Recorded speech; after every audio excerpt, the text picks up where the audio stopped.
Mgajwangero kamano kunyura mugitibyo bya makawuono tarika chiel dweno maraboro gari opoyoko adek warwaki makare echendo ni maro imore.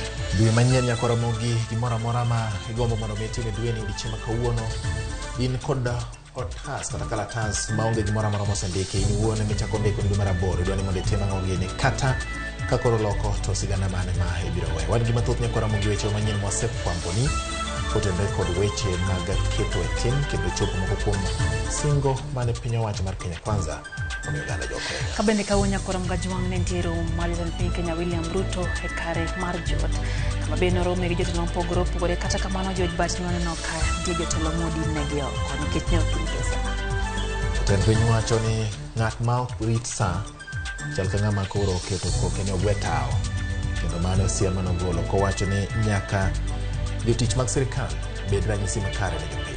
Nyalo paro bende nyako Mgajwang' e sekta mar somo weche motenore kod kit somo nyasani mar CBC mabende noketi aput manowinjo bende timo nonro kata kamano en bende odiochieng' makawuono ogol ayanga kendo waikore maler mar min kuku manonro makamano.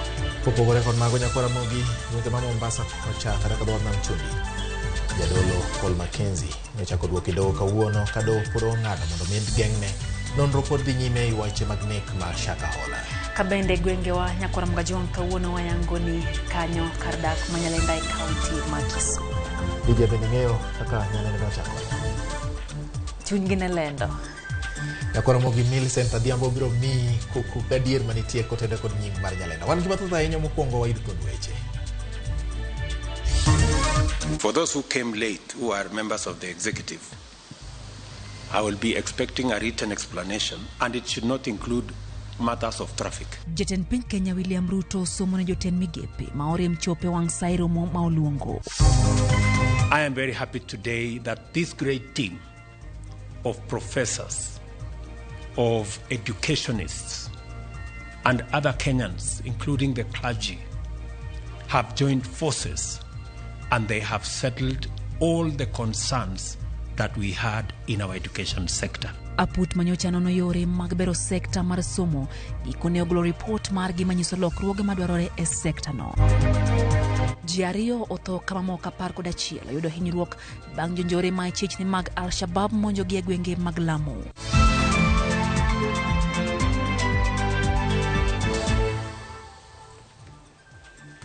Nyako Ramogi wadhia ni nyime kod weche manyien. Parni nyalo ndiko no namba 360 kata bende kokalo e Facebook mar Ramogi TV wanti achiel kachiel, YouTube maro bende wanti nyako Ramogi weche manyien gi nyalo chopo ni kendo nyalo logi kokalo e live mar mbui mora mora ma intie. Twitter handle na Ramogi TV KE. Jaloko marwa iluongo ni Elizabeth Otieno, nyinga en George Bad. Orokio makare nyako Mgajwang' nyinga Lydia Oke. Wang'ene motenre kod weche maga aput manochuo kod jatend piny Kenya William Ruto ahinya kotenre gi wach mar ni to en yo mane mowinjo bed ne tayo godo sekta mar somo e pacho ka. Lydia nyalo paro ni somo ahinya chakruok biro mar CBC nyalo paro mathoth ahinya kendo ganda ne piny owacho. Kabende nyapo nyako Mgajwang' ne ntiere ganda mane gombo ni owito oko achiel kuom kata mana kit somo no kabende ahinya kindego ma campaigns ne sirikand Kenya Kwanza kane pok gibedo sirikal ne pod en riwruog siasa ne gitemo buogo ni gibiro wito oko weche motenore kod CBC kata kama jatend piny Kenya William Ruto noloso aput mabende kawuono chiwo report mano madhi chiwo ler ewi kaka idita chendo ni mar CBC. George Bat. Wana watera ni nyako Ramogi achiel kachiel mondo wang'isgi ni to duoko ma aput ni obiro godo ting'o hie weche mage kotenre kod wach mar CBC. CBC nyako Ramogi en achiel kuom chenro mag somo kata lai mar somo mano chaki mar kilo lokruok kopogore kod lai machon ma ne iluongo ni 844 kata 844. Moko kuom gigo ma CBC ne geto mar chopo en neno ni oyang were kata pok ma nyathini godo ka porotin kendo dong were makamano ma kochopo bedo ng'ama duong' kotieko tiegruok mare to nyalo konye e yo mayot e chopo dwaro mage kaachiel kod bende dwaro mar piny Kenya. To bende kopogore gi mano kete e ong'ala makare mar yudo tije ok mane pacho ka kende kata mane pinje maoko. Bende onyalo bedo gi thuolo mar loso tije en owuon ma iluongo ni self employment. Gin weche ma kawuono ni nyako Ramogi aput ogolo duoko wiye. Ka wang'iyo wach mar duoko ma aput motenre kod weche mag somo ogolo. Report mar aput kwan mar kit somo mag CBC mondo duok piny. Ma en achiel kuom gigo ma iketo. Nyalo paro ka ji wacho ni samoro nitiere somo mathoth ahinya kata gik mathoth ahinya ma ing'iyo e wach mar CBC ni. Koro Apudno wacho ni none malong'o mondo mi kik ket jopuonjre gi ting' mapek ahinya. Bende tiegruok mochuno e wi CBC mondo timne jopuonj mowuok e tiegruok mar TTC. Parni lai manyien ni en lai mane jopuonj mane tiegore kaka jopuonj ne ok timnegi tiegruok e wi CBC kane gidonjo e kuonde mag tiegruok. Kata kamano, Aput koro dwaro ni jopuonj ma osetimnegi tiegruok mowuok e TTC kata Teachers Training Colleges kuonde mag tiegruok tiege jopuonj mondo chak timnegi tiegruok ma koro miyo gibedo kod ng'eyo matut e wi wach mar CBC. Kopogore kod weche go Ramogi, lipot mar Apudno bende onyiso ni owinjo bed ni tiegruok ma ochuno mar dweche 3 mondo tim ne jopuonjre mosetieko senior secondary. Parni ka nyathi otieko tielo mokwongo mar grade mar 6 to kodonjo nitiere junior secondary. Kowuok e junior secondary to dhi e senior secondary. Samo chopo e senior secondary, bang' tieko senior secondary, Apudni dwaro ni tiegruok tim kendo en tiegruok mochuno ne jopuonjre go. To kopogore gi mano, bende dwaro nitie ni mondo mi tim tiegruok mochuno mar dweche 9 bang' japuonjre mokale lai mar CBC tieko mbalariany. Ng'ato kosetieko mbalariany tichak imiye dweche 9 mag tiegruok mong'ith mondo bed ni koro opiake maber kendo puodhe ma koro kodonjo e kuonde ma indiko e ji tich kata kopo en ng'at machugo tich kende to koro wiye bith kendo onyalo kelo lokruok e sekta ma otiegore no. Ramogi ka wadhi nyime kod dwaro mar Aputni kata lipot magigolo, duoko margi wacho ni owinjo bed ni iwito oko kidieny mag sikunde kaka national, extra county kod county. Gie sani nitiere rang'iny moketie sikunde. Ibiro winjo ni nyathi ma kama oluonge national, nyathi ma kama oluonge extra county, nyathi ma kama oluonge county. Koro Apudni dwaro ni mondo mi ket sikunde obed e rang'iny machalre mondo nyithindo moko kik ne ni gin chien molo jowetegi.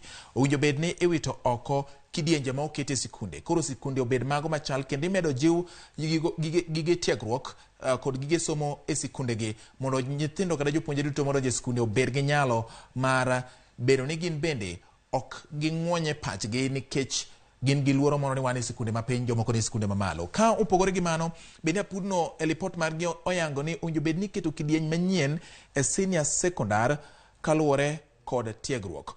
Owinjo bed ni tiegruok ma ng'ato dhi kawo koro ket kidieny manyien ma ng'ama dhi kawo tiegruok moro en gi kidieny mare. Ng'at machielo kamano. Koro kidienje go pogore kaluwore kod nyalo mar nyathi, dwaro mar nyathi, kaachiel kod were kata pok ma nyathi nigodo ma mich mare monyuolego ma samoro nyalo hero mondo dhi godo mbele.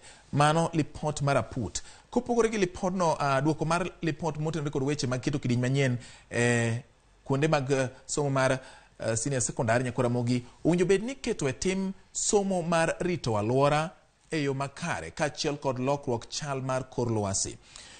Wach mbaka e wi lokruok chal kor lwasi osebedo mbaka ma igoyo ok e piny Kenya ka kende kata mana e piny mangima. Kendo mise maduong' oketi gi riwruok mar pinje piny mangima mar neno ni kor lwasi obedo achiel kuom gigo ma piny ka piny mondo mi ochop lek mage nyaka gibed ni gikete maino. Mondo mi ma obed ni nyalo chopo kare, Apudno dwa ni owinjo bed ni keto kisomo mar rito alwora kaachiel kod puonjo nyithindo kotenore kod lokruok chal kor lwasi mondo gibed gi ng'eyo ni to okenge mage minyalo keti e rakruok gi lokruok chal kor lwasi kendo gin mage minyalo keti mondo tienge mabiro biyud kadieri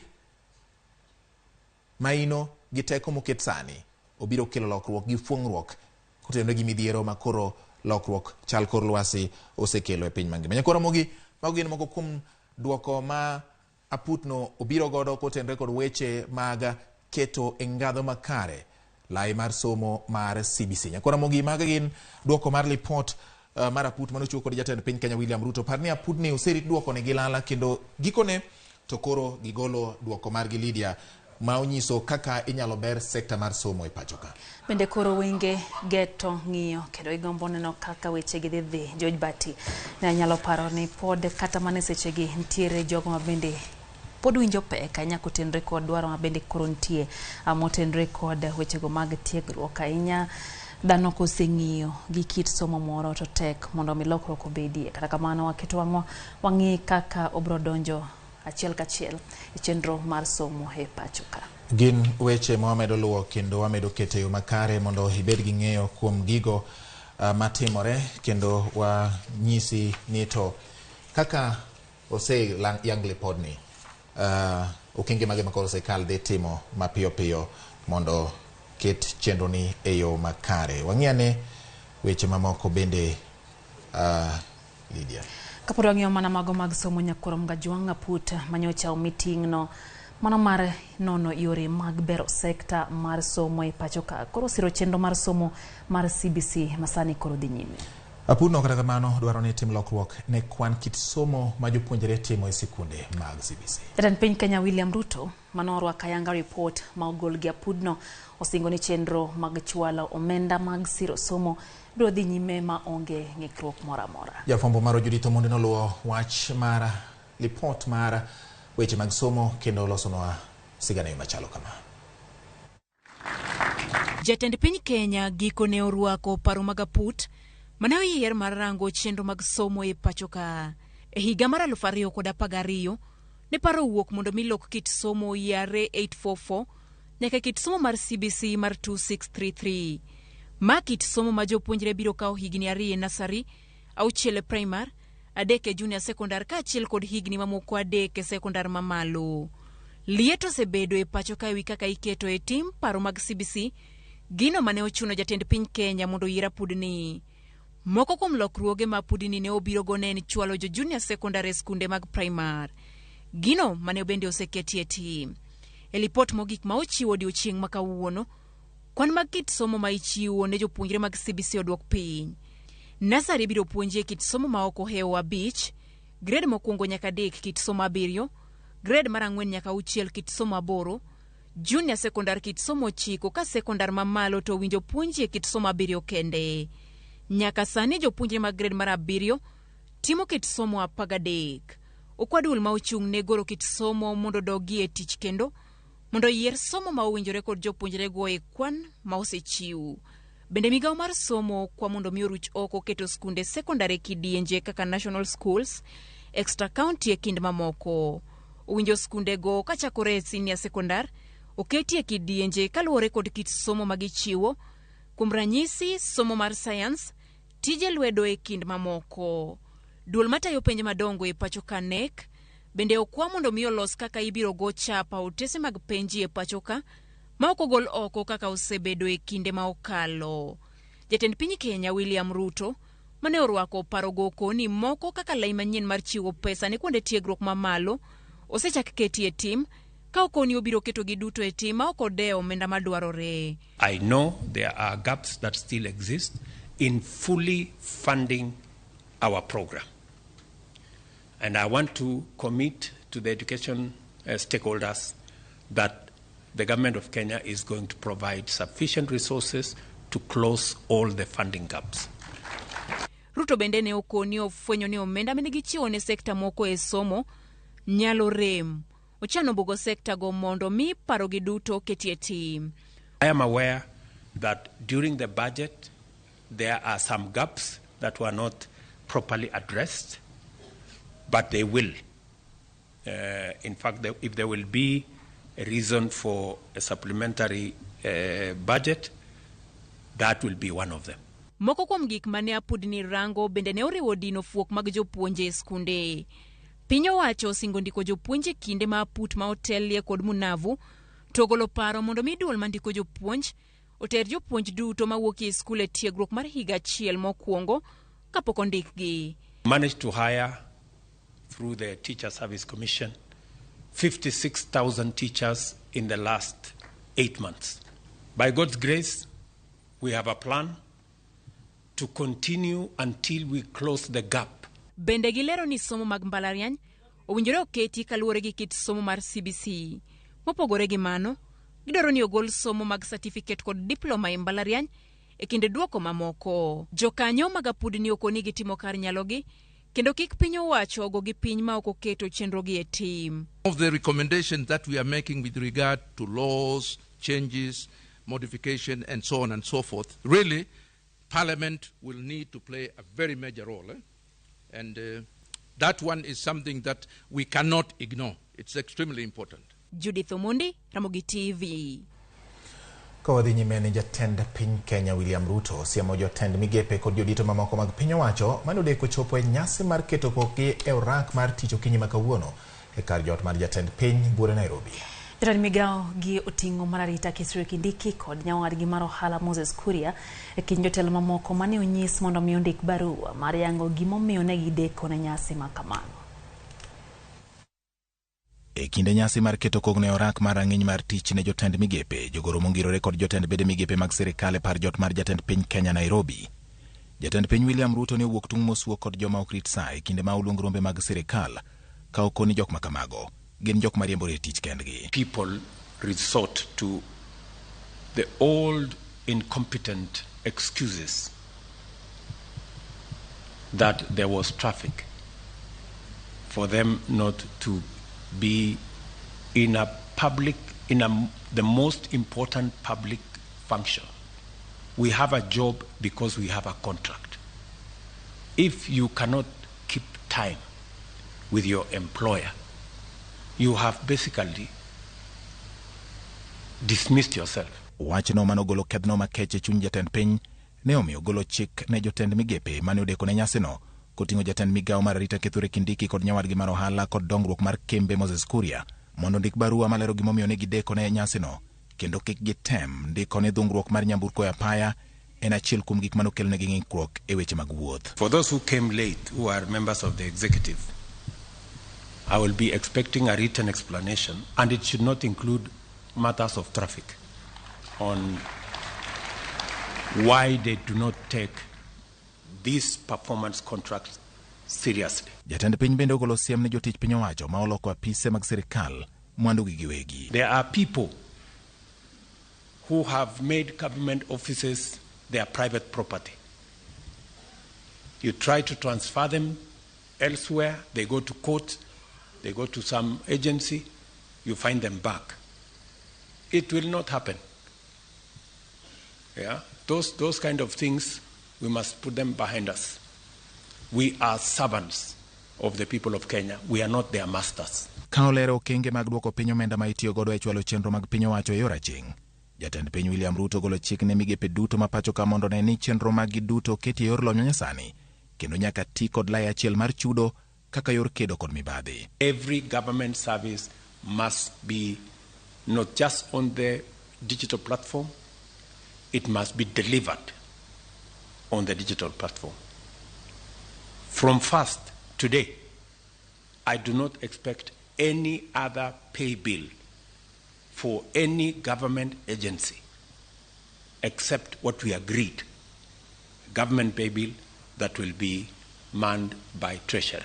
E kinde nyasino jalup jatend piny Rigathi Gachagua ni wuodhe ma oko osebedo ka miyo moko kuom apisa madito mag piny owacho ok bul kata ng'ore pacho ka okoni kar dhi e pinje ma oko. Apisago winjo nyis jopiny chenro mag dongruok ma piny owacho dhi nyime kod timo. Your Excellency, at times we have tried to hold cabinet committees, we can't. 5, 6, 7, 8 ministers are out of the country. Some change clothes at the airport from one country to another. That is the truth. Why can't you regulate yourself? If the president was to travel and honor every invitation, he will be out of this country the whole year. And if we have to travel, let's travel up country to where wananchi are and explain what we are doing. E kinde ni ma piny owacho medo yango kenge mabiro konyo e chopo ajenda mag ne jopiny, jatend piny William Ruto onyiso jotich mag piny owacho nyaka gibed ranyisi makare kokalo e chiwruok margi e tayo chenro mabiro konyo e chopo singo mane gichiwo ne oganda jo Kenya. George Bati, Ramogi TV. Sudani nyime Lydia kendo mang'iyane motenre koda mana keto kogno e orak mar rang'iny mar tich e kind jotend migepe gi jotelo mamoko mag bede migepe mag sirikal. Kora mkajonga put manyocha meeting mano mar nono yorego. Wadhi e sigana machielo kama wadenye jatend Kenya William Ruto wacho ni muoch mar midhusi mar COVID-19 emonyo chumi kendo keta Kenya kamarach. Ruto bende wacho ni holo gope mathoth ne odwa rwako Kenya e bugo. Noloso kano tawo nyasi ma jotend migepe kod apisas mamoko mag migepe keto e sei orak mar tich margi. Jafwambo mar Tanyambaga miyo ler mar wachni. Let us all stand at attention for En chenro mane jatend piny William Ruto otayo tielo mokwongo e sirikand Kenya Kwanza kama ne otel ne jotend migepe jogoro mongirore kod jodito mag piny owacho keto kokgi orak mar apisi margi kaka yor chwalo tije ne oganda jo Kenya. The president has a performance contract with the people of Kenya, and it is your performance that will assist him to fulfill that contract. So let us all do what we have to do, and let us be efficient. Ruto otiyo kod thuolono mar lero kaka uchumi mar Kenya ringo e yote mare. Owacho ni kethruok mar uchumi nochakore bende kinde muoch midhusi mar coronavirus. Kama bende okoni okang' mar olo gope mathoth ne pothosoyo Kenya e bugo. As a result of using other people's money and contracting debt left, right, center, front and back, we drove our country almost to the brink of debt distress. I am very proud today that almost a year in, our economy has steadied. Kaka yor goro lai mong'ith mar kedo kod mibadhi e piny owacho, jatend piny koro koni apisas moyudi kod mibadhi biro mote badgi ka koro wenge menyo migepe to kod apisas mantiere. I shall deal with cases of negligence, misappropriation, embezzlement, theft, or other misconduct or corruption in relation to public resources summarily and decisively. You are here by duly notified. Atendai njema atalipwa zizo, which I'm going to twist a little to mean that good performance will be recognized. Jatend piny bende opoyo okang' mar thicho oko kweth obila mar SSU moko ni ne kaonge ma jopiny oyae kendo koni onge apisa mar sirkal manigi thuolo mar tiyo marach kod obila kata chwalo tulo. Walter Nyambaga, Ramogi TV. Jodito mag riwruok mar Azimio la Umoja ne obago romo gi jood bura ma jokanyo magi mar lalruok ewi chenro mar twak ma owinjo bedie kindgi kod kweth mar Kenya Kwanza. Jotelo mag Azimio manoromo log tich ma Jaramogi gi Odinga Foundation ka otelne gi Raila Amolo Odinga yer mar siro motegno ji abich mag yiero mondo mi odhi ochung' e logi e twak ma kamano. Jood bura maromo 65 kod jodito mamoko mag Azimio ne oyuore romono. Kweth mar Azimio madhi e twagno telie gi Kalonzo Musyoka ka jokanyo mamoko gin Eugene Wamalwa mar DAP-K, Opiyo Wandayi ma en jatend kweth manok e od bura, Seneta Manyamira Okong'o mogeni kod jood bura ma Malindi Amina Mnyazi.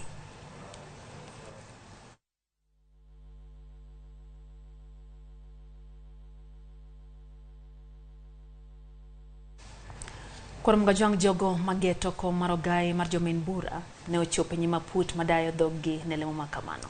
Jabiro ne ochopo e nyim duolno mar Public Service Commission ma otelnegi marama otimnegi nonro ka imanyo ng'at achiel ma owinjore omaka thuolo manodong' nono bang' ka Nurdin Haji ne oter dhi telo ne bad migawo mar obila mang'weyo maling'ling kata NIS. Jafwambo marwa Chris Owino miyo waler machal kod man. E log tich mar duol mochung'ne ndiko jotij piny owacho PSC, ji 7 kuom ji 15 ma olap dhogi ndong' ne bedo ogai mar adek mar jomin bura ne donjo moro ka moro. Bang' chopo, ne gidhi achiel kachiel nyaka nyima put moyiedhi mar ji 7 mar gwelo jamin bura manyien makawo thuolo ma odong' nono bang' ka Nurdin Haji nyocha ochwal e lemo matelo ne obila mang'weyo maling'ling NIS. Chenro no madhi rumo chieng' tich adek ochakore e seche mag okinyi kama komishona machon mar duol mochung'ne yiero machon ECK Thomas Letengule odadhoge. Aputno bende odayo dho jalup ogai mar jomin bura Jacinta Nyamosi, Victor Mule kod Tabitha Ouya. Jacinta Nyamosi iparo kuom ne telo ne piny owacho e mako bura mar mibadhi ne jalup ogai mar doho Philomena Mwilu. Kopogore gi mago, Jacinta Nyamosi en achiel kuom jomin bura mag sirikal e bura mane inonogo nek mar okil Kamalo Kawili Kimani kod ji 3 mamoko. Yes, it's a positive. That is one of the positive areas, and we thank God that we have been given an opportunity. Meya machon ma Mombasa Taib Ali Taib ne ochopo e nyim komitino motelne kod Shadrack Mose e seche mag midhiambo mar temo hape. Taib Ali Taib emane jamin bura maduong' e bura mar mibadhi mane itudogo jatend migawo machon mar omenda Henry Rotich. Ka oloso kod jofwamb weche bang' chopo e nyim aputno, Taib onyiso geno mare mar kawo kom makamano. We've had an opportunity that for many years was unavailable, and that is to become available for a competitive interview for one of the positions of the government of Kenya, and in this particular case, the Office of the Director of Public Prosecutions. To me, I celebrate the fact that we are able to do this. 10, 15 years ago, that would have been an impossible scenario. Today, it is possible. And we are moving, I think, in the right direction. Let us leave the panel to make their decisions depending on their knowledge, their experience, and their wisdom. Okil Kamaloka Dunstan Omari ema oloro pape seche mag ang'ich welo ka en kod geno ni ng'ute oromo jok kalure kod lony mar e weche mag doho kod chike. I was slotted number 7 to come for interview today. Among the requirements, as you can see, is the weight of the papers. I have presented 2 volumes of academic and professional qualifications, plus the recommendations, that is testimonials from the Kenya Magistrates and Judges Association. I've also presented recommendations from the Law Society of Kenya, plus several recommendations from my peers, with a view that I'm the most qualified candidate to fill the position of the Director of Public Prosecution. Omari ong'ere kuom lony kod chia mare e chwado lewe e buche man kod mbi madongo. Moko kuom buche madongo ma Dunstan Omari osetelo negi e doho en bura mane jatend migawo machon mar arita kwe Dr. Fred Matiang'i odonjo nego piny owacho kuom monjo dalane e kar dak makaren e dwe mar 2 higani. In 2010, Kenyans said they want a Director of Public Prosecution who has a security of tenure for 8 years. A person who will defend 55 million Kenyans. A person who will fight the fight against corruption without fear or favor. A person who will put his life to defend Wanjiku. And that is the position of Article 157. And that is why I feel I have presented myself as that person who will revive the dignity and bring the confidence back of the Office of the Director of Public Prosecution. Bang' tieko chenro madayo dhoji 15 chieng' tich adek, aput mar Shadrack Mose dhi chwalo nyinge adek ne jatend piny mar gwelo ng'at achiel kuomgi ma ibiro chwalo nyinge ne od bura. Jo od bura bang'e biro bedo gi jumbe adek mar goyo kogno nying ma ochwalnegi kod jatend piny motelo ne puodhe. Poni od bura opuodhe, jatend piny biro gwele ayanga kaka ogai mar adek mar jomin bura. Chenro mar manyo jal madhi kawo kar Nurdin Haji kaka ogai manyien mar jomin wache pacho kae dhi chopo e ng'inde chieng' tich adek e kinde ma komiti ma otel ne kod Shadrack Mose dhi dayo dhoji 8 ma odong' e lemo makamano. Chris Owino, Ramogi TV, Nairobi. Koro Ramogi owuok motende kod weche mag manyo gai manyien mar jal bura koro wadhiane gwenge makadho nam chumbi. Ji 2 wito ngimagi kama moko koting'o MCA ma Hindi Kariuki Njaga oyudo hinyruok bang' jonjore ma ichich ni gin joka Al-Shabab timo monj okinyi ma kawuono e gwenge mag Anisa e tong' Malamu kod Tana River. Ng'at mar ariyo manowito ngimane en min od MCA Njaga manotho e od thieth kane entiere kod hinyruok marach e wiye. Lipot moseyangi luwo ni jonjore ne geto nyamburko kido mar Probox mar MCA no. Apisa moyiedhi mag arita kod apisa marito bunge makono nochopo mapiyo kendo reso joma noyudo hinyruok manoring godo e od thieth ma Witu level 4. Apisa mag arita dhi nyime ga pedha mar manyo jonjore mane oringo kendo donjo e bunge manitie alwora no. Kalore kod monjno, nyamburko bura manori kodhi Mombasa omichik mondo mi ochung' Witu nyaka puodh chenro mag wuoth e apaya no.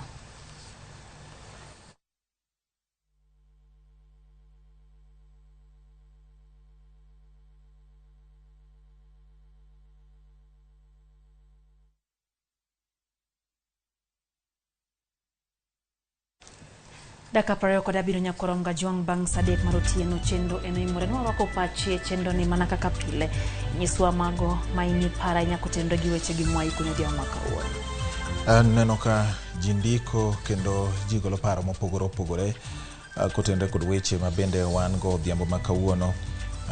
Rwacho neno lendo yo makare kendo kawuok uradi ilungo ni Samuel Achenje wacho ni omora inya nibadhi ema oluto Kenya e bugo ok gope joma olo pesa e pinje maoko poge mana e kindgi ilungo ni Otieno wacho kamano. Neno bende otemo ya George Machama so nyaliunge ni Machamer aikiani en Machama koso Machamer kata kamano ya wendo mano county ya Migori entiere kod paro ka wacho no chich nyatend piny Kenya William Ruto kidek bedo gi paro makare de jopuonjre wa kaluwore gi report makawuono ogola mano mar CBC kendo wacho ni Hewas University duol mar HELB osebedo ka puonjo joma nigi nyalo omiyo scholarship koro biro konyo kuom yango jogo mantiere kod dwaro mar kony kako ripuodho gi gwenge magiwuok gi kit pek mabende gin godo kuom dwaro mar medo sombgi mano kanyo pach Machamer. Neno kanyo Ayany Benbella wacho ni entiere nyandebro kwa bwa Ramogi TV chopo ne geyo makare chendo mar OIMORE kabiro wacho no mora inya gi kere kuom dino ne jogo mano deko ne bura. Nano Jack Arua wacho ni entiere gwenge makisi oneno wayo makare. Roslyn Ezra kantie Nairobi wacho no setune kaka pile neno ote mar William Oriema. Wacho ni Ramogi TV yo makare gin kanyo gi Esther kod Felix giduto iketo mana wangi e Ramogi TV gi familia te makoriewo. Ero kamera nya Evans Okoyo jasigomre wacho dair jo neno magwa mag Ramogi TV mondo me wapidho yien kinde ka kinde makoth chwe kendo en bende wacho ni Mosudan giluongo ni Lucia kod Wilfrida machon mano sekalo wacho kamano. Kasto Pastor Komorwa wacho ni aneni yo makare antiere gwenge mag Ong'er Kadimka kendo wan kaka Kenya wabiro dhi mana wacho ni kaka Kenya biro dhi en mana keto siniani onge wach machielo mopogore gi jopiny chiwore mar kelo lokruok ne gin giwegi kandi ofide mar Nike wacho ni winjo makare bang' wuok Ong'er kendo neno malong'o mora inya. Neno bende ote mar mako juang David Mondi wacho ni kawuono mora inya gi jatend piny Kenya William Ruto kako wuoyo wacho no temo wuoyo ka jatelo adier okawinjo kobayo wach mano David Mondi. Bende Vincent Ndinya kantiere Kisian Junction wacho ni entiere kodo kaka pile. Mwalimu Ngicho Evans wacho ni entiere Subasindo Ramogi TV chopeyo makare. Neno James Otieno wacho no mora inya gi weche gi manyien kitire Kisumu Karateng. Ishmael Anthony wacho ni Rodi Kopany Ramogi TV chopo maler kendo wacho ni gin mana gi blackout Kenya Power masando gi mokalo Musa inya kum mano Ishmael kata kamano do kamano kum pod keto mana wanka e chendo ni maro OIMORE. Ano Evans Brano Chieng kantire Kisumu Nyandori wacho ni en bendo seche kino Ties Ganjo Barober wacho kanyo ni weche gichopo ne gi makare gin kanyo gi familia gite giketo mana wangi chendo ni bati. Ero kamano nya Eric Nikodemo kawuok chunge Kenya Mkago wacho ni wan kaka joka mbuju wacho ni mbuji te wachokore kamora achiel waneno Ramogi TV kamiwa weche mutuche kondi duto mag piny kendo wamora inya kodu kaso ka makamu rasere no wacho ni kinde ma duond buche mamoko temo mar tego duond buche gi wacho ni wan kaka ODM wan bende watemo kendo waketo kenge mag tego duond bura Secretary Pargaboro dwe mar aboro ni biro mo asere kumoro ni Asere Village Ugunja constituency gi Governor Masia James Orengo gi jotelo buora mondo giteg duond bura. Telo moyo masinya kora mgajuang haino kawach mar CBC ni batio yao wang oganda kendo gitwaki mokalo Jowi mtetezi wacho ni report mar CBC no wacho no timo weche moko mabeyo to kata kamano gi machiche en to bende bro ketete nentiere Kasarani e Kanyakwar Lungre ni Kenjo. Ero kamano kuom kete mana Ramogi TV med oro ote maginya kora mgajuang wantiere kacha Ramogi TV Facebook live wantiere bende YouTube live duto waroke pachi ari adek au chana no bende en namba wa marote machuok nyalo chwalo ote magikae kata kamano waywe chibati kik nyakora Ramogi igo kata onda machiel kiwuok kama itieno nikech pod wan gi mamoko bende koting'o mabiro ne.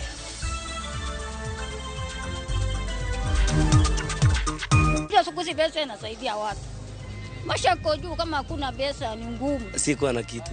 Sasa nitaenda pale nitoe. Sasa nitakuwa poa sasa. Chenro mar menyo tongwang oywayo jo Kenya mathoth. Adiri ni kanye. Username Investments presents the domain Kisumu along Kisumu Mambo Leo Miwani Tamak Road, starting from 399,000. SMS the word dollar to 20321 or call 0725 000 222.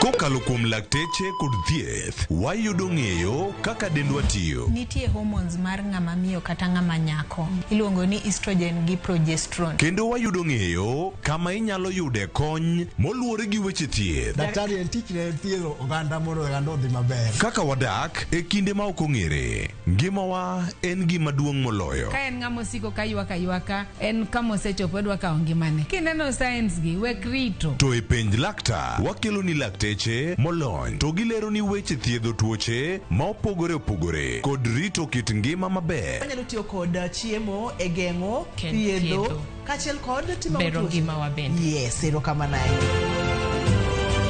Penj laktar kokalo Ramogi TV kama wacho ni ngima en mwandu. Wuok tich nyaka tich abich chakre saa 12 odhiambo nyaka saa 1 mar otieno. En chenro ma kik bai kata matin.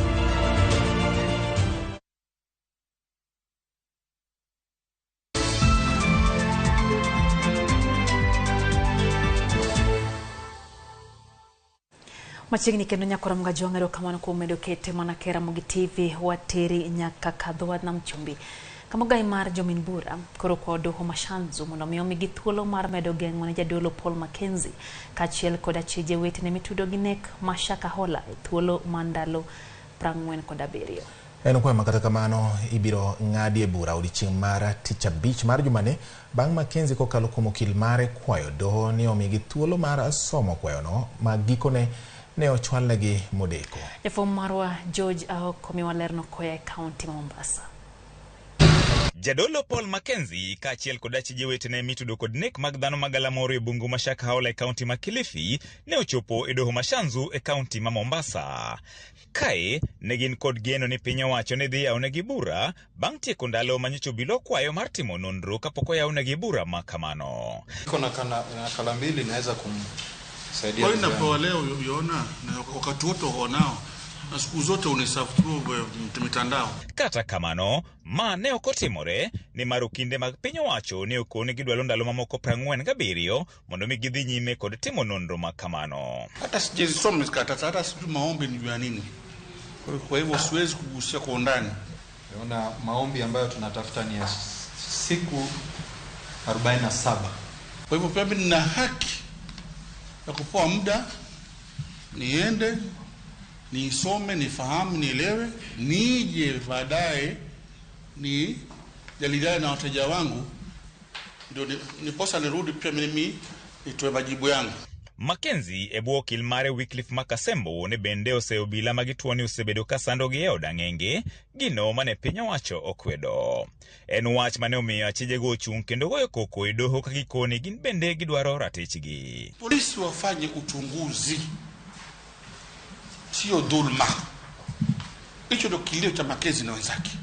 Msomi mwenzangu amesema chakula hapewi, wanaswa sakafuni. This is my time, this is my bite now. Anarudia tu yale yes, let the court direct, not you. Naona kwa kifupi uchunguzi wote ambao unafanyika dhidi ya hawa wao wanaona huo uchunguzi ni dhulma. Na ingekuwa bora sana kwao kwamba hii koti ikubali ni dhulma na isimamishe uchunguzi.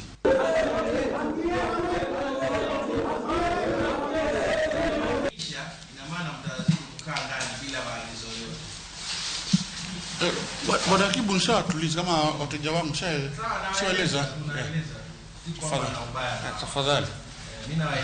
Kwayo mar Mackenzie dwaro ni jatend migao mar arita Kithure Kindiki kaachiel kod josiasa mondo miki klosi wachne ne bende okwedi gi doho. Mtu yoyote, hawa ni mwanasiasa, hawa ni mwandishi wa habari, hawa ni kiongozi wa dini, hawache kutoa matamshi yoyote kumhusu Bwana Mackenzie hadi kesi itakaposikizwa na kualizwa. Hili jambo la Shakahola ni jambo ambalo limejulikana hapa nchini kote pamoja hata na mataifa ya kigeni. Kwa hiyo ni jambo ambalo kila mtu analizungumzia.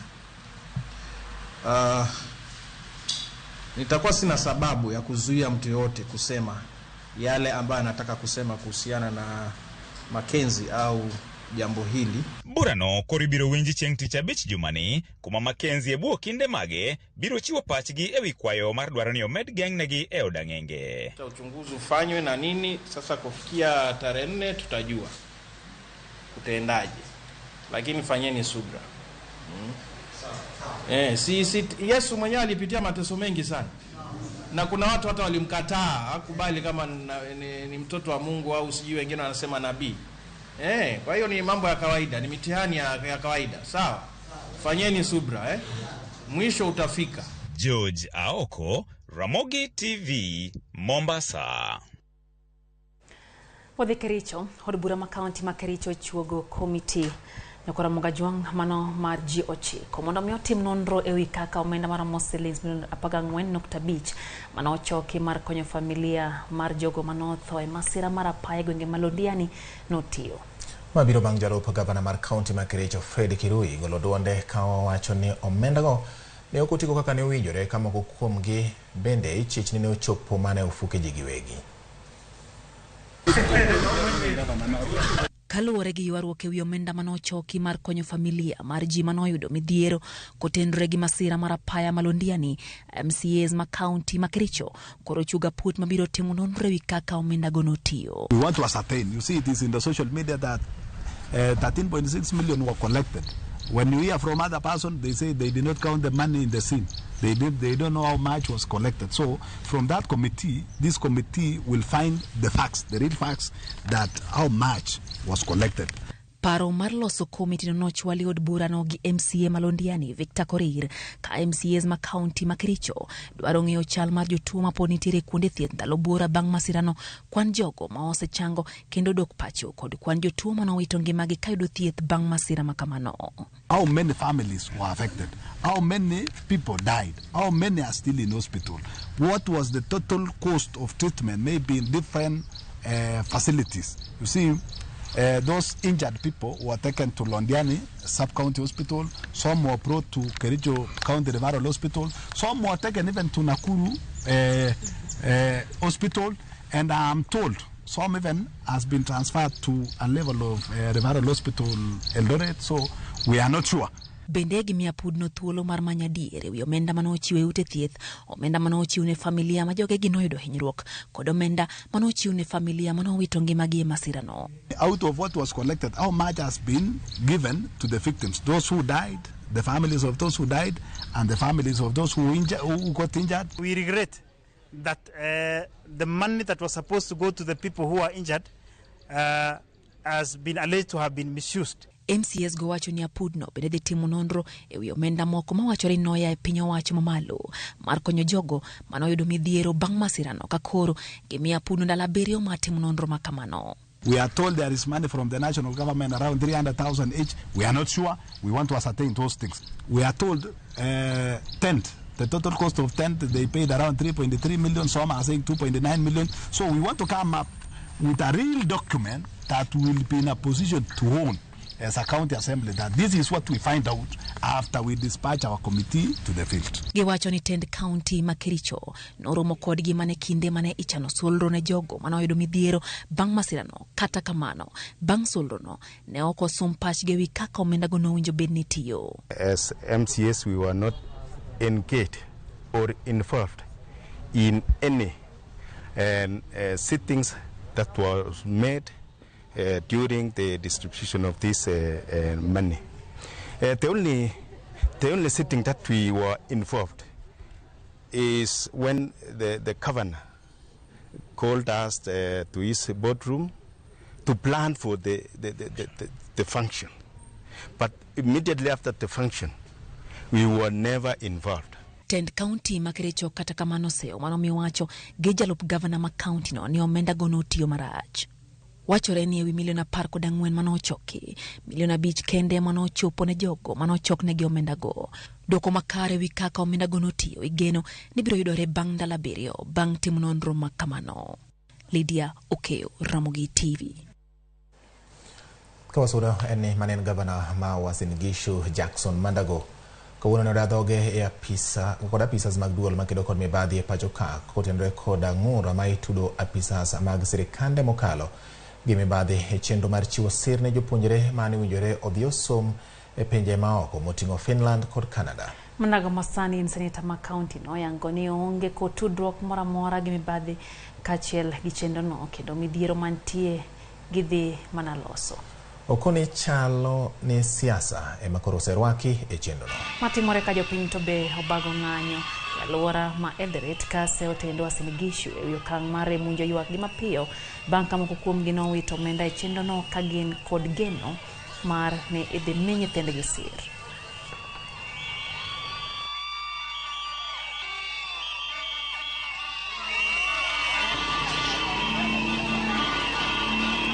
In the advert ya tarehe 24 mwezi wa 9 2021 na the Republic of Kenya County Government of Uasin Gishu ni wao ndio wali advertise wakarecruit wanafunzi and they were organizing for the all program. Even the trustees are people, the public servants who are being working under the instruction county government of Mandago. Kwani tulipia watu wengine pesa, rais wetu rivani pesa yetu.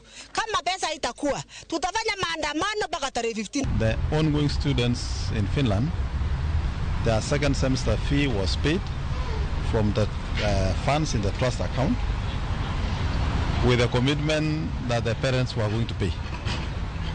So parents owe the trust in excess of about 96 million. We have also found an overpayment, some amounts that were overpaid, and funds that were used for other administrative purposes. We are going to work and ensure that those parents who made a commitment for their children to be paid for, so that their children could continue to study and the program could not be terminated, that they refund the money. And in fact, I want to tell those parents, because a majority of them now are preparing to attend graduation of their children in Finland. I want to urge them that as you prepare to go and celebrate, prepare to also make another parent celebrate by returning the money so that they have the option of their money being refunded, or those who want to continue the program to continue.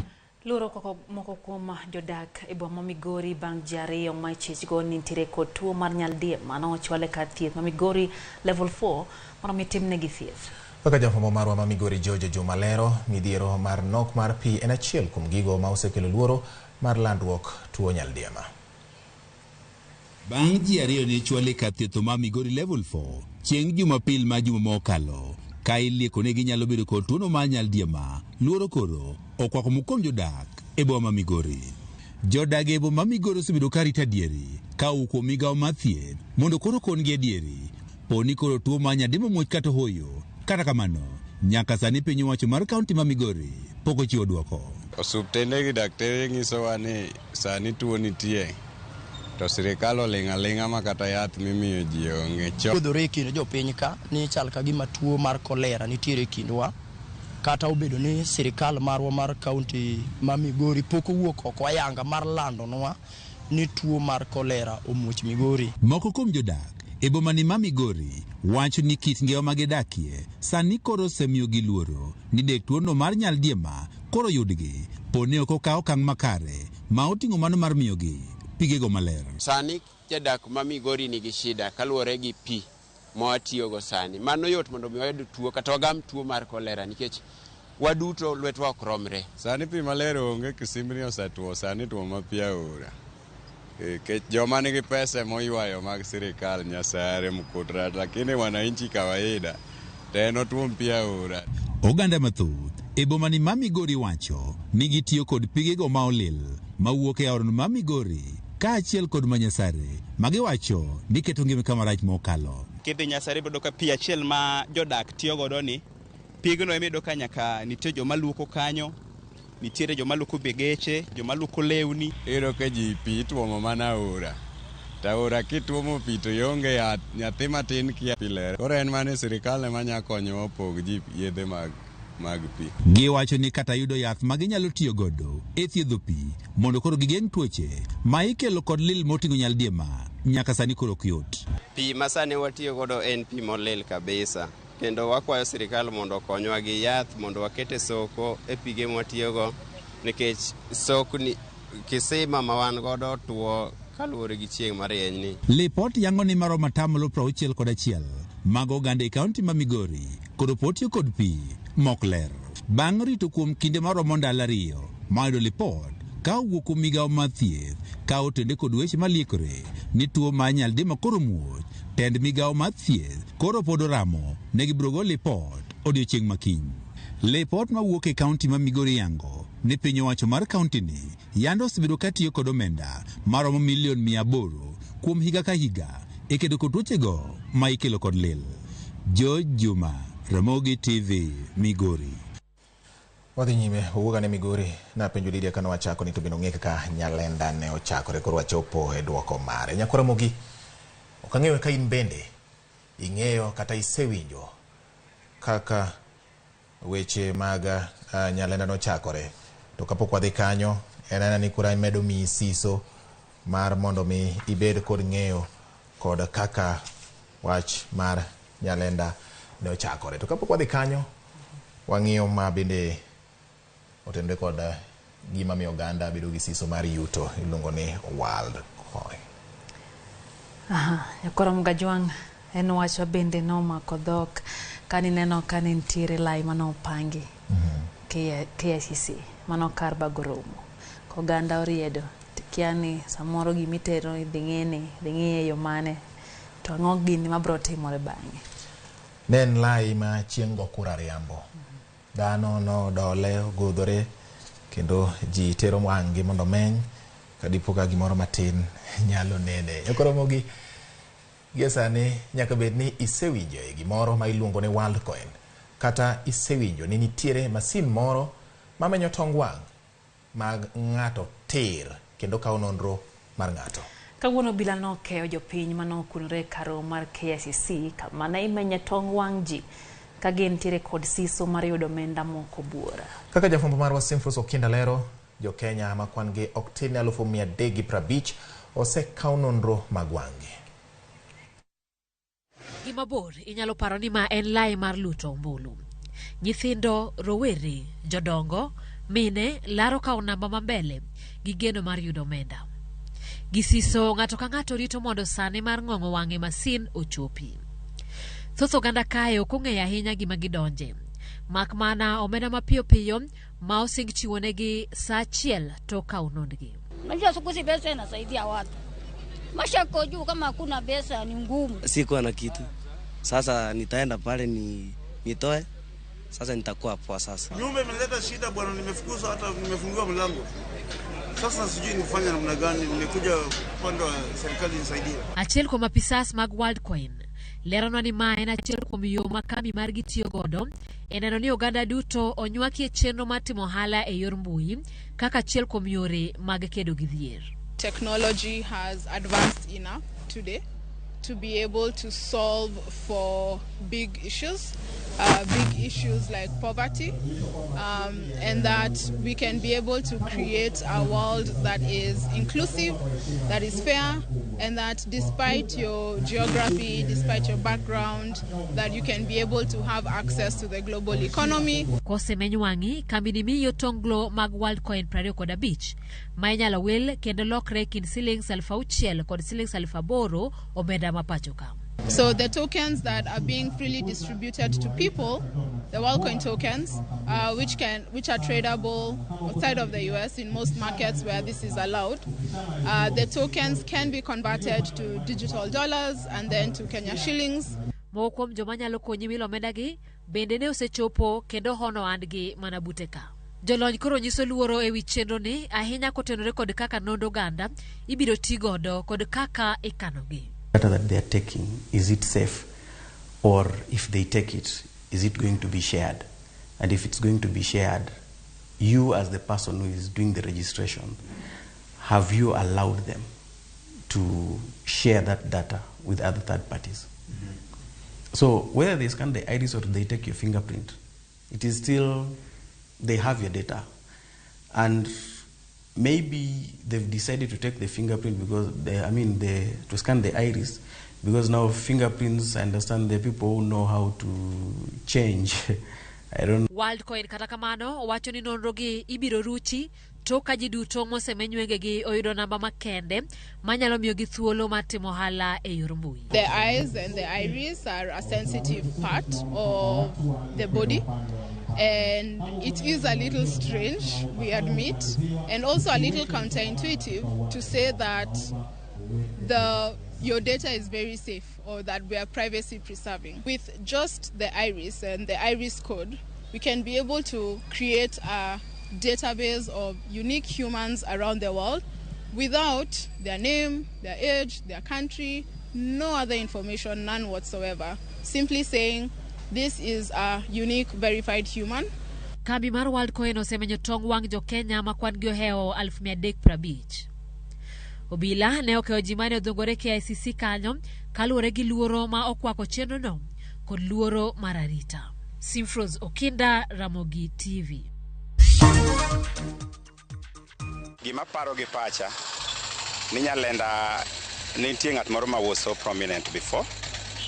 Koro due to prominence mare nomiyo as a legacy the estate was named after him. Bende ing'eyo chakruok mar nying Nyalenda? Username Investments presents the domain Kisumu along Kisumu Mambo Leo Miwani Tamak Road, starting from 399,000. SMS the word dollar to 20321 or call 0725 000 222.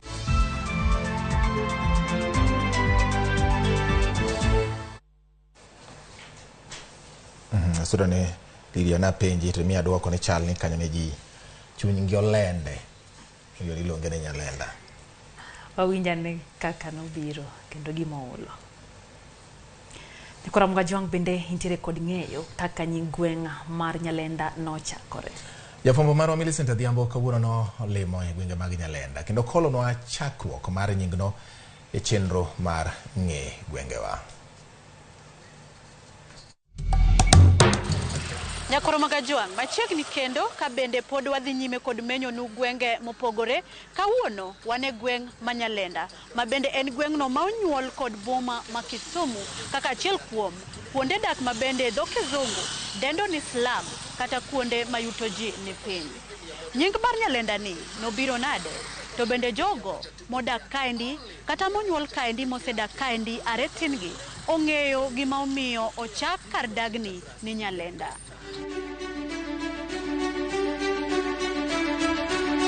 Nyalenda ne en kama ne tich teki. To ne wan gi chief nonunga. Kochwadi boka achiel to chwadi boka 20.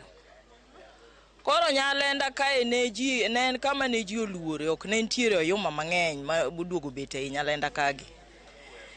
To Nyalenda masani kani donje go yuma tichwadi boka koro lendi momiyo ni iluonga ni Nyalenda. Ok ne ntiere oyuma mang'eny matinde sani ntiere Nyalenda kani. Nyinga en Carolina Chieng Kaudo, but nyinga mong'ere en Minsis. Nyingno aparo ni nomiye kaluwore gi kaka en kar dak mongore. Nying mar Nyalenda to wuok mabor. En owuok loka kocha kikele koni. Machon niluongo ni Kosele. Bang' Kosele to loke Nyalenda. Nyalenda no loke gi characters mogolo gi jo mogolo. Sebet Nyalenda from 1998. Koro gima ng'e ni Nyalenda, gima paro gi pacha ni Nyalenda nitie ng'at moro ma was so prominent before. Koro due to prominence mare, nomiyo as a legacy, the estate was named after him. Then Nyalenda he had sons, nan gi nyithindo. Koro kuma wantie ni mailuongo ni Nyaori. Koro Nyaori was one of the, I think Nyaori was one of the sons. Then kanene iwuok kaendi kidhi kamoro kocha chien kocha nitie kamoro ni Kowino. Nying Nyalenda nieri en kama ne oting'o ji mopogore opogore. Koro kwerewa nobiro ka koa Lego ka gibiro mako lowo kae. Koro bende joma thothgi joma odak e iye kae ni ne gin osiepe mane limo kwerewa. Mandalo no nimiya ji lowo nono onge kanu semako osiep to koro en osiep mang'awa mochwere manyaka chieng'. To kuku ewi nondo mar nying gweng'ni noya kanye? Waromo gi jaduong' Michael Dea manochako dak kae are higa 1948 mayangonwa kaka nying mar Nyalenda nobiro kendo kaka gweng'ni nochako dongore. Babawa noa Seme 1925 kodak Kaloleni. Koro ne en gosiepne moro maniluongo ni Opodi Oriato.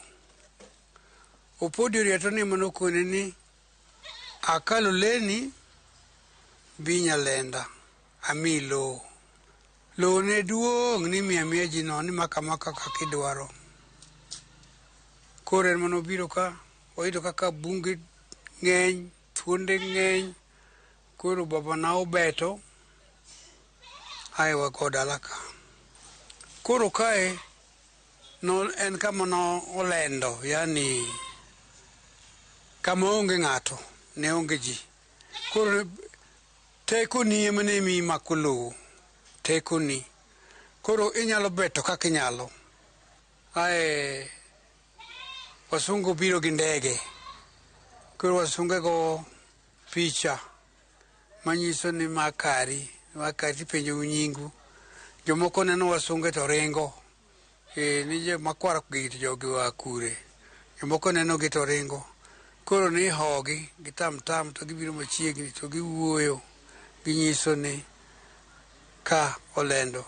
Koro ka jodongo gi nodhi obet kamoro achiel, ka gisebeto koro giwacho ni olendo ni oluonge uru ni Nyalenda. Koro chakre kachok kae kodhi nyaka donga kiluonge ni Nyalenda. Mane kaka ne chakruok mar Nyalenda chakore. Gweng'ni mar Nyalenda osedongore e yo machalo nade? To humbe ong'ere koda ng'owa? Nyalenda sani nigi development maduong' kabisa. Nikech kane jo Nyalenda ni ka, gimiluongo ni duka ne onge. Aora ne nitie mane Manyata kucha kakalo dhi Auji, riwre ga Auji. Koro kidwa ng'iewo gimoro to chuni ni angidhi nyaka Kaloleni, nikech Kaloleni ne nitie Warabu. Nyalenda landre ni kapo nono ni lwenyo moro wuok, obed saba, obed ng'anyo, jo Nyalenda ng'anyo gi yore te. Ging'anyo gi thuon, ging'anyo gi mos, ging'anyo gi yore te kaka ji nyalo ng'anyo. Koro miyo Nyalenda ng'ere. Dongruok mo malich monyalo wacho mantie Nyalenda to kaneno. Kech ute mana onyuola yudo kane Nyalenda ma pod aneno thothgi. Nyalenda ong'ere kal bing ni chiemo ng'eny Nyalenda, entiere but nam, dhano puro, dhano kayo cham, kayo alot kakelo uso, makata we hope ni very soon ka waketo pachwa the agricultural activity ma Nyalenda to wanyalo time kata mana for commercial purposes. Osegolo ji mang'eny oko, opuonjo ji, okelo ji. To gima be Nyalenda ochako ng'ere go, mae kor gi baba. Ka en wich teko be wan wiwa tek. Ka en goruok to wambo wakawo goruok. Mane Nyalenda. Nyalenda ong'ere. Achiel, wadok e weche mag siasa, Nyalenda en number 1.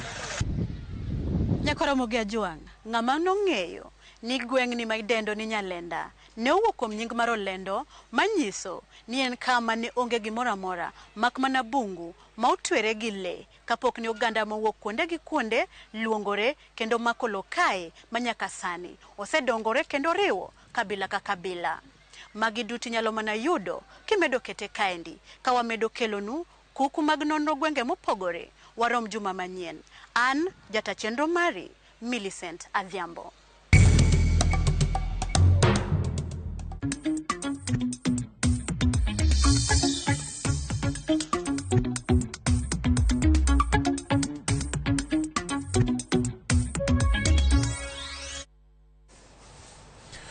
Kawuok motendo kod nono makare no nyakwara Ramogi wadhiane koro motendo gi weche mag chiemo. Nengo mag kit chiemo duto ne oidho e dwe mar 7 mar higani ka opim kod dwe mar 7 mar higa mokalo. Alot mar spinach, nyanya kod gas mar tedo kende emano nengo gi nodok piny e thuolo makamano. Nyalo bedo ni nengo chiemo e Kenya ok nyal dok chien kata bedo ni jo Kenya sani koro keyo. Former Radio Nokoth ntire kod ler mathoth. Duol mochung' ne golo kwan e lo piny owacho KNBS koro wacho ni ka opim kod higa mokalo nengo mag kit chiemo duto osemedore kod kind 6 nyaka 32. Ranyisi ni kata bed ni en kinde keyo, nengo mag chiemo pod ni malo higani. Oganda, otungu kod olaye ma nengo gi oseidho malo mogik kendo moingo 10% kaluwore kod kwan mar KNBS. Chak, rabuon kod olembe kaka machungwa kaachiel kod carrots bende nengo gi osemedore e thuolo mar higa achiel mosekalo. Chiemo kaka olayo, rabuon kod nyanya kata kamano nengo gi oselwar matin e kinde mar dwe achiel mosekalo kaluwore kod kwan go ma igole giko dwe ka dwe.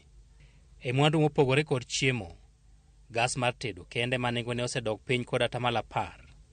Lokruok ma otimore e thuolo mar dwe achiel mosekalo.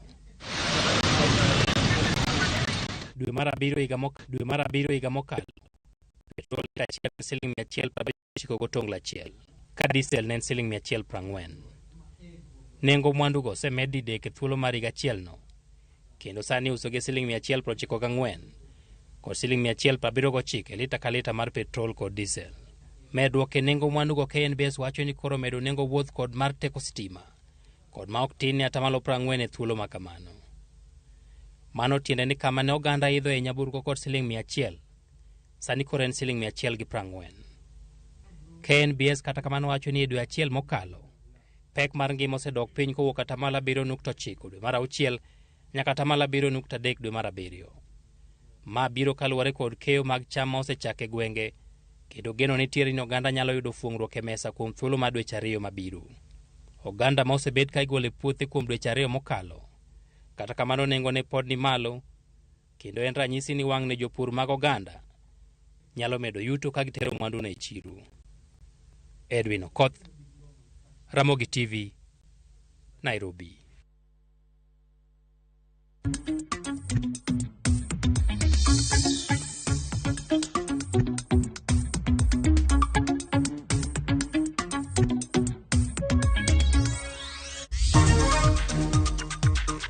Jotugo mag Kenya owuok kadhi Trinidad and Tobago ne tuke mag Commonwealth. Username Investments presents the domain Kisumu along Kisumu Mambo Leo Miwani Tamak Road, starting from 399,000. SMS the word dollar to 20321 or call 0725 000 222.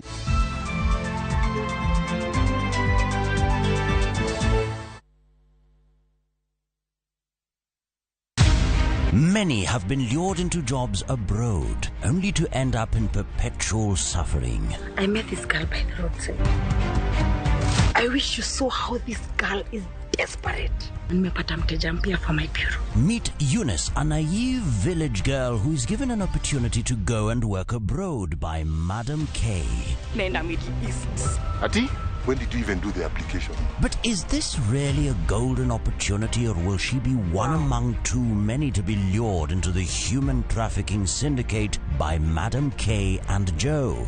The parents are caught in the middle. Will they listen to John's side of the story even as he is caught trying to save his girlfriend? We have to leave this place. Enjoy this unfolding story of Madam K only on viewsasa.com. Welcome to Shabikiland. Play Shabiki Virtuals on Shabiki.com for a chance to win huge cash prizes from low stakes. Jisetie stake na how much you want to win. Kuna penalty shootouts, defender and so many virtuals only on Shabiki.com.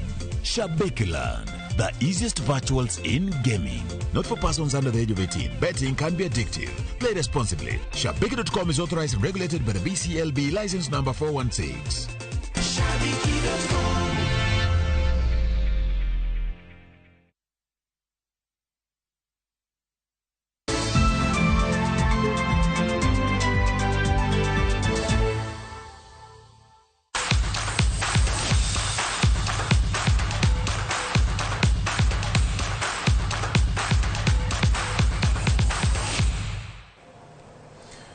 Weche mag tuke jotugo mag tim Kenya matugo tuke mag adhong' nobedo gi duoko mopogore odiechieng' mar ariyo mag tuke pinje Afrika ma ibago e boma ma Yaounde piny Cameroon. Kenya ne olocho tuke 4 kendo wito tuke 4 ka joloch biro donjo tielo mar quarter finals. Teresia Wanjiru, Abednego Chalo kaachiel kod Ethan Maina duto ne orodhi e tuke gi ma kawuono. Amina Martha nomiyo Kenya geno bang' loyo jatugo CBC Lethukule kidieny mar bantamweight. Shafi Bakari bende nomiyo Kenya loche kidieny mar bantamweight bang' loyo Fontin Kawela. Samuel Njawe kidieny mar featherweight kaachiel gi Christopher Ongari mane tugo e kidieny mar minimum weight duto noloyo tukegi.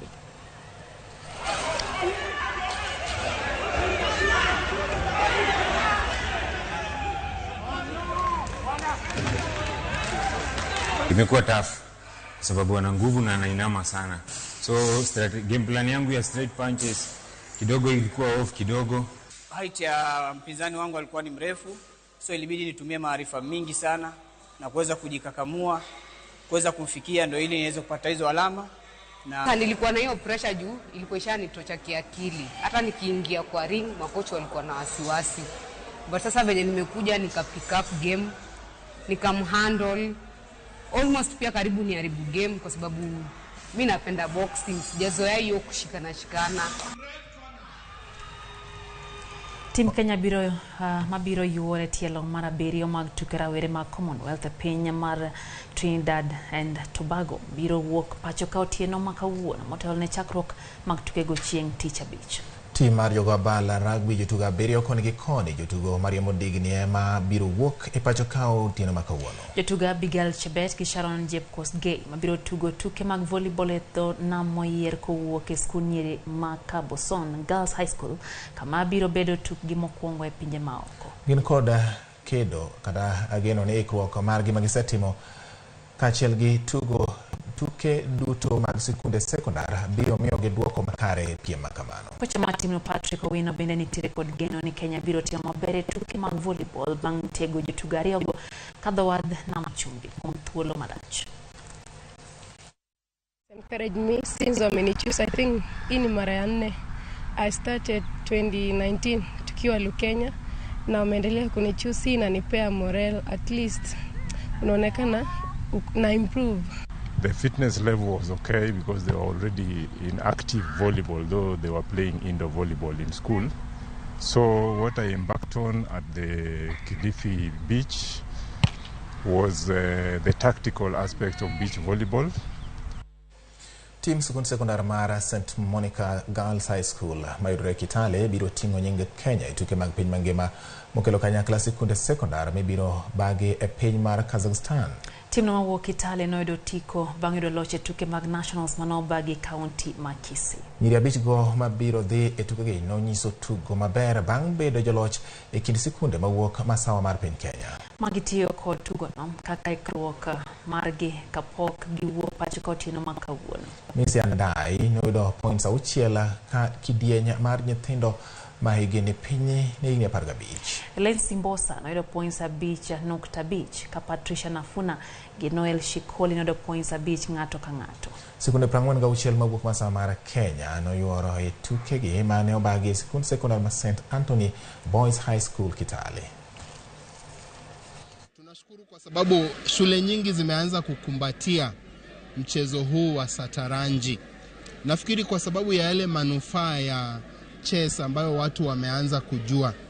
Kufikia sasa tuko na makubaliano tumeenda katika Senate na ikasema huu mchezo isapotiwe na ministry. Na saa hizi sasa vile tunaongea kufikia mwaka kesho tunatarajia kuwa itakuwa kwa kalenda ya sports. Imar England no nyiso dwaro margi mano mar kawo kombe mar piny mangima ikindo kini bang' rodho tim mar China gonda 6-0. Masule e klaba mar Chelsea Lorraine James noloyo ne England gonde 2 kendo miyogi kata konyogi tieko e thuolo mokwongo